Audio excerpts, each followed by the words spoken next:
ఒక ఊరిలో రామయ్య అనే వ్యక్తి ఉండేవాడు. అతను చిన్నప్పటి నుంచే కష్టపడి చాలా డబ్బు సంపాదించాడు. కాని అతనిలో పెద్ద లోపం ఏమిటంటే, ఎంత సంపద కూడబెట్టుకున్నా ఒక్క పైసా కూడా ఖర్చు పెట్టేవాడు కాదు.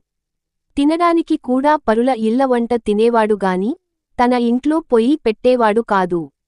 కొత్త బట్టలు కొనడు, ఇల్లు పాడైనా దిద్దించుకోడు. ఊరి ప్రజలంతా అతన్ని పిసినారి రామయ్య అని పిలిచేవారు. అతను తన బంగారం, వెండి అన్నీ పెట్టెలో వేసి, ఊరి బయట చెట్టు కింద గుంత తవ్వి దాచేవాడు. తరచూ అక్కడికి వెళ్లి పెట్టె ఉందో లేదో చూసి మళ్లీ పూడ్చేవాడు. అతని ఆచారాలు గమనించిన ఓ దొంగ ఒక రాత్రి ఆ పెట్టె దొంగిలించాడు. మరుసటి రోజు వచ్చి పెట్టె కనబడకపోవడంతో రామయ్య విలపిస్తూ కూర్చున్నాడు. అప్పుడిక్కడ వెళ్తున్న ఓ జ్ఞాని అతని బాధ విని, "నువ్వు ఆ బంగారాన్ని ఎప్పుడైనా ఖర్చు పెట్టావా? నీకు, నీ కుటుంబానికి, పేదలకు ఉపయోగించావా?